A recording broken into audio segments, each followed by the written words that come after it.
New figures show the number of U.S. children diagnosed with attention deficit hyperactivity disorder, ADHD, has grown 22% since 2003. Earlier this month, the Centers for Disease Control reported 1 in 10 children now have ADHD, an increase of 1 million since 2003.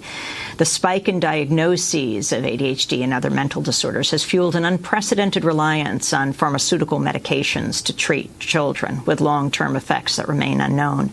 The conventional response has also emphasized coercive methods, with parents and schools encouraged to focus on regulating children's behavior. Well, the Canadian physician and best-selling author, Dr. Gabor Maté, argues these responses are treating surface symptoms as causes while ignoring deeper roots. Whether it's in mental disorders like ADHD or in rampant incidents of bullying, Dr. Maté says children are in fact reacting to the broader collapse of the nurturing conditions needed for their healthy development.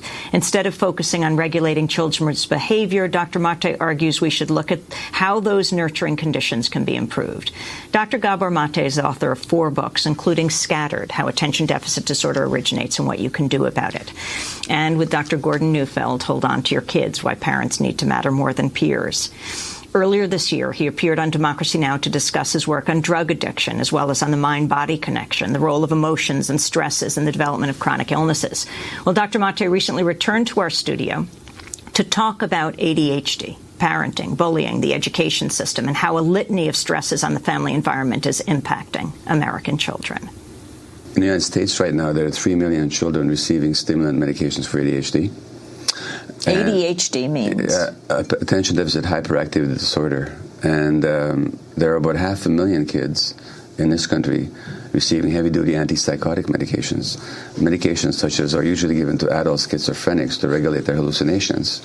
But in this case, children are getting it to control their behaviors. So what we have is a massive social experiment of the chemical control of children's behavior, with no idea of the long-term consequences of these heavy-duty antipsychotics on kids. And I know that Canadian statistics just last week showed that within the last 5 years, there's been a 43% increase in the rate of dispensing of stimulant prescriptions for ADD or ADHD, and most of these are going to boys. In other words, what we're seeing is an unprecedented burgeoning of the diagnosis. And I should say, really, I'm talking about, more broadly speaking, what I would call the destruction of American childhood, because ADD is just a template, or it's just an example of what's going on. In fact, according to a recent study published in the States, nearly half of American adolescents now meet some criteria for mental health disorders. So we're talking about a massive impact on our children of something in our culture that's just not being recognized. Explain exactly what attention deficit disorder is, what attention deficit hyperactivity disorder is. Well, specifically ADD is a compound of three category called set of symptoms. One has to do with poor impulse control. So these children have difficulty controlling their impulses. When their brain tells them to do something from the lower brain centers, there's nothing up here in the cortex, which is where the executive functions are, which is where the functions are that are supposed to tell us what to do and what not to do. Those circuits just don't work. So there's poor impulse control. They act out, they behave aggressively, they speak out of turn, they say the wrong thing. Adults with ADD will shop compulsively or impulsively, I should say, and again behave in impulsive fashion. So poor impulse control. But again, please notice that the impulse control problem is general amongst kids these days. In other words, it's not just the kids diagnosed with ADD, but a lot of kids. And there's a whole lot of new diagnoses now. And children are being diagnosed with all kinds of things. ADD is just one example. There's a new diagnosis called oppositional defiant disorder, which again has to do with behaviors and poor impulse control. So that impulse control now has become a problem amongst children in general, not just the specific ones diagnosed with ADD. The second criteria for ADD is physical hyperactivity. So the part of the brain, again, that's supposed to regulate physical activity and keep you still, just again doesn't work. And then finally, in the third criteria, is poor attention skills. Tuning out, not paying attention, mind being somewhere else, absent-mindedness, not being able to focus, beginning to work on something, 5 minutes later the mind goes somewhere else. So kind of a mental restlessness and the lack of being still, lack of being focused, lack of being present. These are the three major criteria of ADD. In a little bit, I want to ask you about how taking all this medication, being so heavily medicated, especially for a young person, affects their development. Right. But I want to go to this point that you just raised about the destruction of American childhood. What do you mean by that? Well, the conditions in which children develop have been so corrupted and troubled over the last several decades that the template for normal brain development is no longer present for many, many kids. And Dr. Bessel van der Kolk, who is a professor of psychiatry at Boston University of Boston, he actually says that the neglect or abuse of children is the #1 public health concern in the United States. A recent study coming out of Notre Dame by a psychologist there has shown that the conditions for child development that hunter-gatherer societies provided for their children, which are the optimal conditions for development, are no longer present for our kids. And she says, actually, that the way we raise our children today in this country is increasingly depriving them of the practices that lead to well-being in a moral sense. So what's really going on here is that the developmental conditions for healthy childhood, psychological and brain development are less and less available, so that the issue of ADD is only a small part of the general issue that children are no longer having the support for the way they need to develop. A big issue in the United States right now, especially with one teen suicide after another, in this case of gay and lesbian teenagers, is the issue of bullying. Reports just coming out on bullying just recently released that shows 17% of American students report being bullied 2 or 3 times a month or more within a school semester, with girls and boys having similar rates. This was in a survey of, more than 500,000 U.S. students between the 3rd and 12th grade. How does bullying relate to this?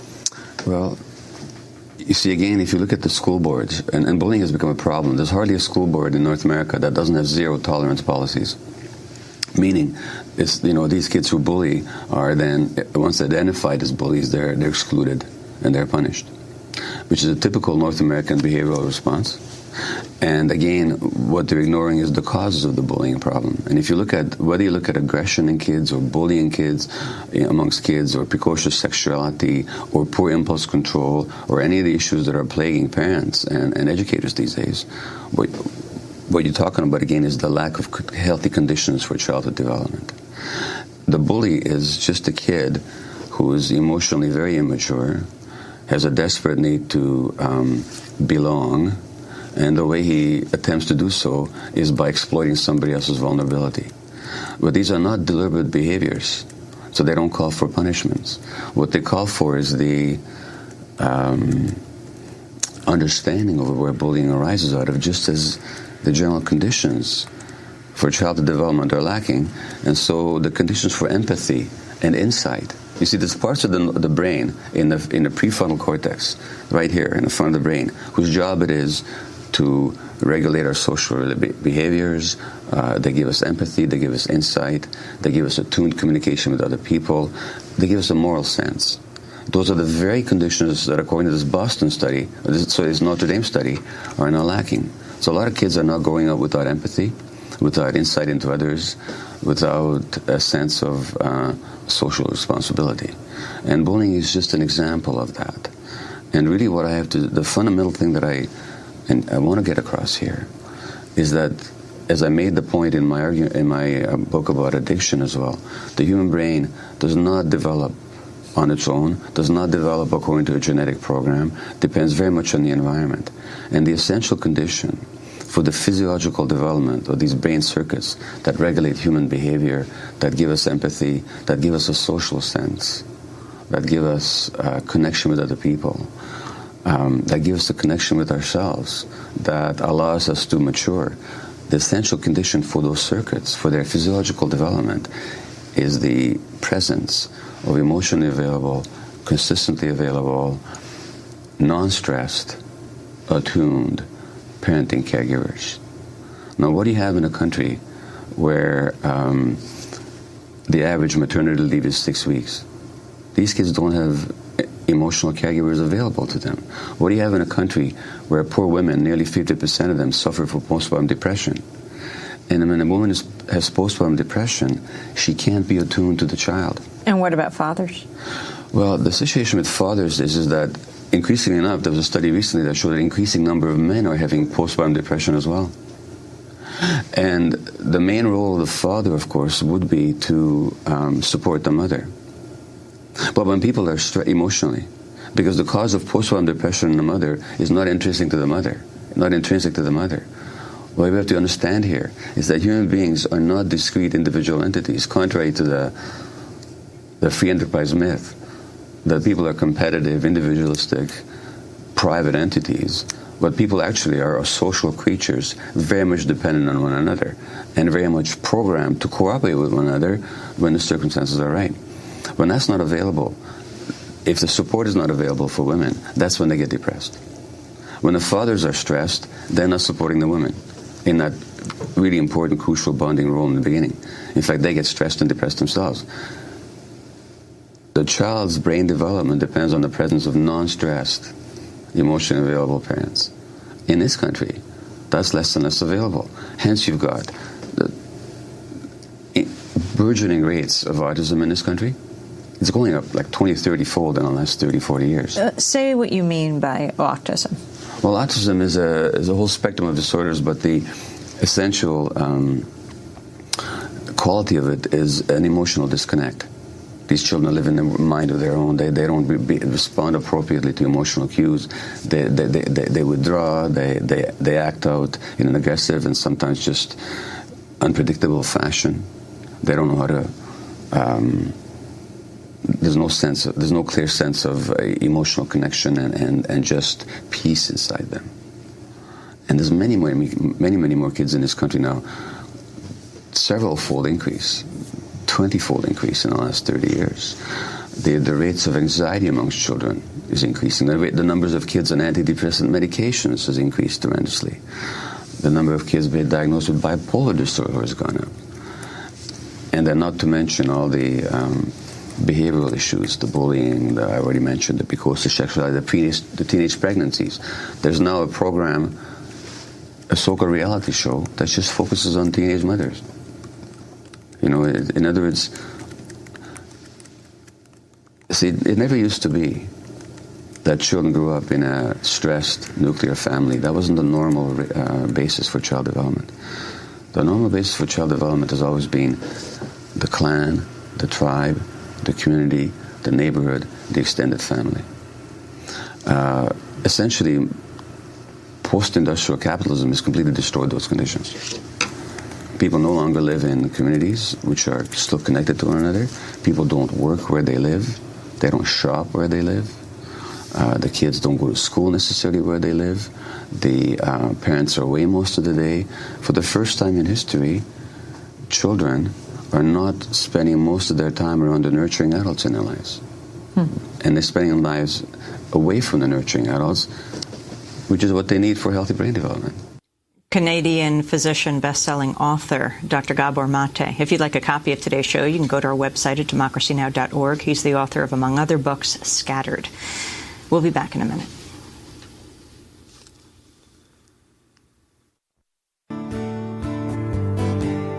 Well, I think it's fine building jumbo planes, or taking a ride into cyberspace. Switch on the summer from a slot machine. Just get what you want to if you want, 'cause you can get anything. I know we've come a long way, we're changing day to day, but tell me, where do the children play?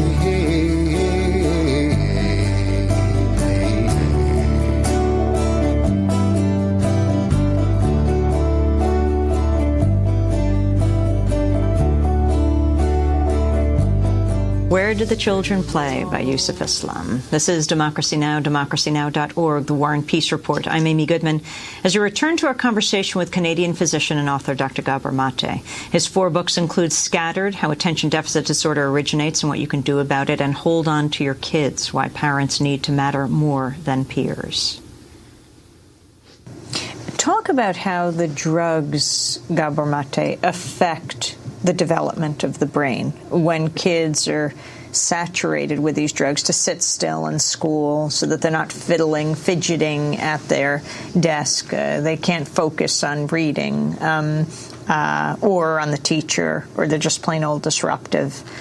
What happens?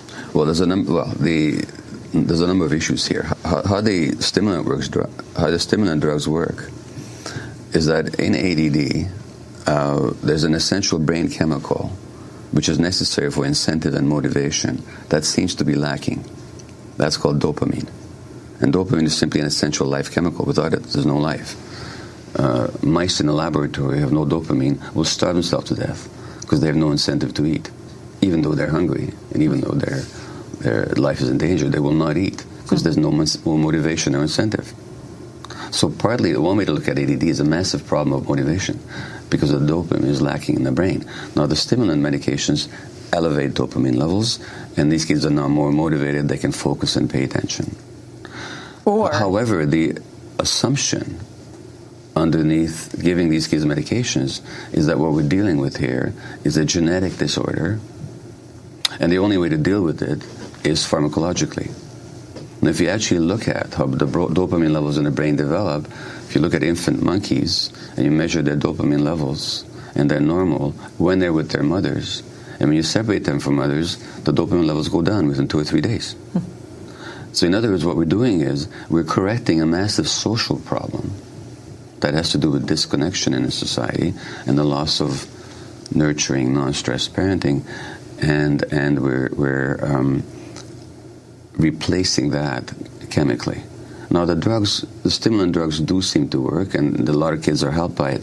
The problem is not so much whether they should be used or not. The problem is that 80% of the time, a kid is prescribed the medication, that's all that happens. Nobody talks to the family about the family environment. The school makes no attempt to change the school environment. Nobody connects with these kids emotionally. In other words, it's seen as simply as a medical or behavior problem, but not as a problem of development. Gabor Maté, you talk about acting out. What does acting out mean? Well, it's a great question. You see, when we hear the phrase acting out, we usually mean that a kid is behaving badly, that a child is being obstreperous, oppositional, violent, bullying, rude. That's because we don't know how to speak English anymore. The phrase acting out means you portray in behavior that which you haven't got the words to say in language. In a game of charades, you have to act out because you're not allowed to speak. If you landed in a country where nobody spoke your language and you were hungry, you'd have to literally demonstrate your hunger through behavior, pointing to your mouth or to your empty belly, because you don't have the words. My point is that, yes, a lot of children are acting out, but it's not bad behavior. It's a representation of emotional losses and emotional lacks in their lives. And whether it's, again, bullying or a whole set of other behaviors, what we're dealing with here is childhood stunted emotional development, in some cases, stunted brain development. And rather than trying to control these behaviors through punishments or even just exclusively through medications, we need to help these kids develop. We're talking to Dr. Gabor Maté, #1 Canadian bestseller. His book, Scattered, about ADD. Well, let me just ask you about that title, Scattered, why you chose it. I didn't. The Canadian title was Scattered Minds. A new look at the origins and healing of attention deficit disorder. Now, the American publisher, in its wisdom, decided that the American public couldn't handle the word mind, so they published it as Scattered, only to have the same publisher publish another book on ADD called Scattered Minds 8 years later, just to make things confusing for the public. But it's the subtitle that interests me. My original subtitle was A New Look at the Origins and Healing. In other words, what I'm saying is, we have to just look at it, really look at what this is all about. It's not about disease, it's about childhood development. The American title became How ADD Originates and What You Can Do About It. the typical American do-it-yourself self-helpism, rather than actually taking a pause to look. We right away want to jump. It's sort of American foreign policy, Rather than looking at anything, we're just going to jump in there and do what we want to do.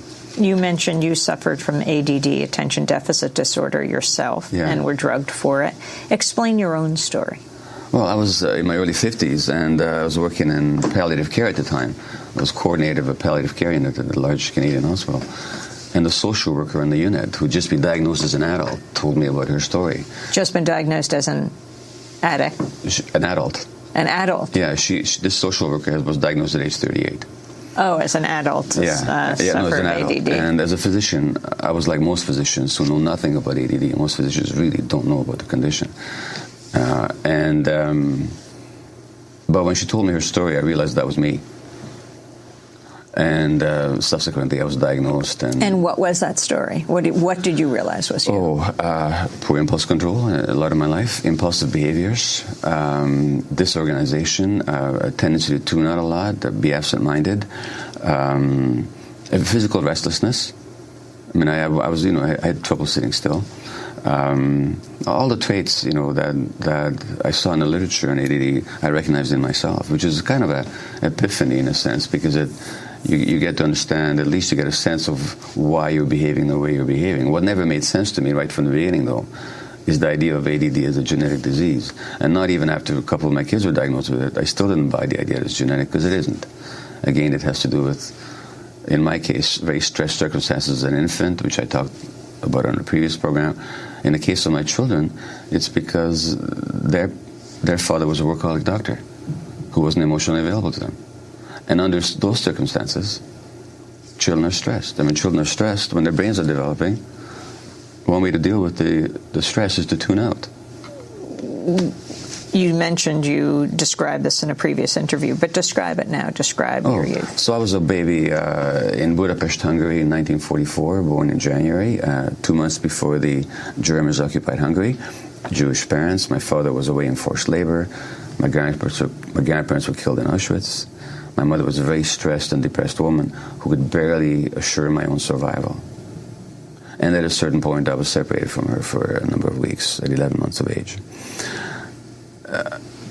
She obviously couldn't give me a sense of comfort and ease and attuned communication.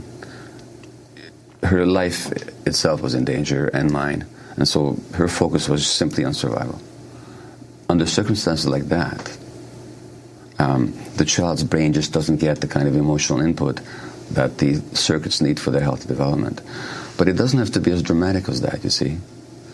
All you need is people who are very stressed in their lives, as under the current economic crisis, for example. In Windsor, Ontario, which is a twin city of Detroit, and therefore an automaking town in Canada, in 2009, the number of visits for childhood mental health disorders went up 50%. Now, so what happens is the parents are stressed because of their economic status and the uncertainty, and the children are diagnosed with mental health disorders. Talk about holding on to your kids, why parents need to matter more than peers. Amy, in 1998, there was a book that was in the New York Times Best Book of the Year and nearly won the Pulitzer Prize. And it was called The Nurture Assumption, in which this researcher argued that parents don't make any difference anymore. Because she looked at to the extent that Newsweek actually had a cover article that year entitled, "Do Parents Matter?" Now, if you want to get the full stupidity of that question, you have to imagine a veterinarian magazine asking, does the mother cat make any difference? Or does mother bear matter? But the research showed that children are being more influenced now in their tastes, in their attitudes, in their behaviors by peers than by parents. This poor researcher concluded that this is somehow natural. And what she mistook was that what is the norm in North America, she actually thought it was natural and healthy. In fact, it isn't.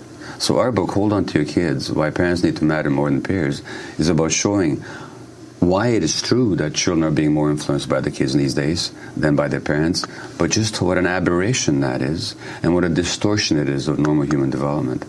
Because normal human development demands, as normal mammalian development demands, the presence of nurturing parents. But, even birds. Birds don't develop properly unless the mother and father bird are there. Bears, cats, rats, mice, all the more so for human beings, because human beings are the least mature and the most dependent for the longest period of time. Can you talk about the importance of attachment? Attachment is the drive to be close to somebody, and attachment is a powerful force in human relationship. In fact, the most powerful force there is. Even as adults, we're in attachment relationships. The people we want to be close to are lost to us, or they're threatened somehow. We get very disoriented, very upset. Now, for children and babies and adolescents, that's an absolute necessity, because the more immature you are, the more you need your attachments. It's like a force of gravity that pulls two bodies together. Now, when the attachment goes in the wrong direction, instead of to the adults, but to the peer group, childhood development is completely distorted, development is stopped in its tracks, and parenting and teaching become extremely difficult. You co-wrote this book, and you both found, in your experience, hold on to your kids, that your kids were becoming increasingly secretive and unreachable. Well, that's the thing. See, now, if your spouse or partner, adult spouse or partner, came home from work and didn't give you the time of day, and got on the phone and talked with other people all the time, and spent all their time on email talking to other people, your friends wouldn't say you got a behavior problem, you should try tough love. They'd say you got a relationship problem. But when children act in these ways, we think we have a behavior problem. We try and control the behaviors. In fact, what they're showing us is that my children show this as well, is that I had a relationship problem with them. They weren't connected enough with me and too connected to the peer group. So that's why they wanted to spend all their time with the peer group. And now we've given kids the technology to do that with. So the terrible downside of the internet is that now kids are spending time with each other. Not even in the presence of each other. That's exactly the point, because you see, that's an attachment dynamic. One of the basic ways that people attach to each other is to want to be with the people that you want to connect with. So when kids spend time with each other, it's not a behavior problem. It's a sign that their relationships have been skewed towards the peer group. And that's why it's so difficult to peel them off their computers, because their desperation is to connect with the people that they're trying to attach to. And that's no longer us as the adults, as the parents in their So life. how do you change this dynamic? Well, first we have to recognize its manifestations. And so you have to recognize it whenever the child doesn't look adults in the eye anymore. When the child wants to be always on the Skype or the cell phone or Twittering or emailing or MSN Messenger. You recognize it when the child becomes oppositional to adults. We tend to think that that's a normal childhood phenomenon. It's normal only to a certain degree. Well, they have to rebel in order to separate later. No. They have to separate, but they don't have to rebel. In other words, separation is a normal human, individuation is a normal human developmental stage. You have to become a separate individual person. But it doesn't mean you have to reject and be hostile to the values of the adults. As a matter of fact, in traditional societies, children would become adults by being initiated into the adult group by elders, like the Jewish bar mitzvah ceremony or the initiation rituals of tribal cultures around the world. Now kids are initiated by other kids, and then you have the gang phenomenon. So that the teenage gang phenomenon is actually a misplaced initiation and orientation ritual, where kids are now rebelling against adult values. But it's not because they're bad kids, but because they become disconnected from adults. Dr. Maté, there's a whole debate about education in the United States right now. How does this fit in? Well, you have to ask, how do children learn? How do children learn? And learning is an attachment dynamic as well. You learn when you want to be like somebody, so you copy them, so you learn from them. You learn when you're curious. And you learn when you're willing to try something, and if it doesn't work, you try something else. Now, here's what happens. Caring about something, being curious about something, and recognizing that something doesn't work, you have to have a certain degree of emotional security.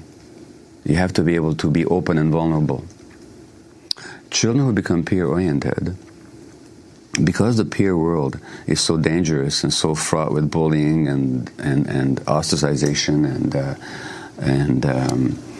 dissing and exclusion and negative talk, how does the child protect himself or herself from all that negativity in the peer world? Because children are not committed to each other's unconditional loving acceptance. Even adults have a hard time giving that. Children can't do it. Those children become very insecure, and emotionally, to protect themselves, they shut down. They become hardened, so they become cool. Nothing matters. Cool is the ethic. You see the rock videos, it's all about cool. It's all about aggression and cool and no real emotion. Now, when that happens, curiosity goes, because curiosity is vulnerable, because you care about something and you're admitting that you don't know. You won't try anything, and because if you fail, again, your vulnerability is exposed. So you're not willing to have trial and error. And in terms of who you're learning from, as long as kids were attaching to adults, they were looking to the adults to be modeling themselves on, to learn from, and to get their cues from. Now, kids are still learning from the people they're attached to, but now it's other kids.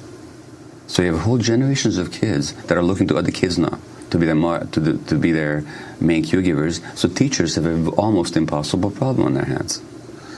And unfortunately, in North America, again, education is seen as a question of academic pedagogy, hence these terrible standardized tests. And the very teachers who work with the most difficult kids are the ones who are most penalized. Because if they don't have good test scores, standardized test scores in their class, then teachers. They could be fired. They're seen as bad teachers, which means they're going to want to kick out any difficult kids. That's exactly it. The difficult kids are kicked out, and teachers will be afraid to go into neighborhoods where, because of troubled family relationships, the kids are having difficulties. The kids are peer-oriented. The kids are not looking to the teachers. And this is seen as a reflection. So actually teachers are being slandered now. Teachers are being slandered now because of the failure of the American society to produce the right environment for childhood development. Because of the destruction of American childhood. That's right.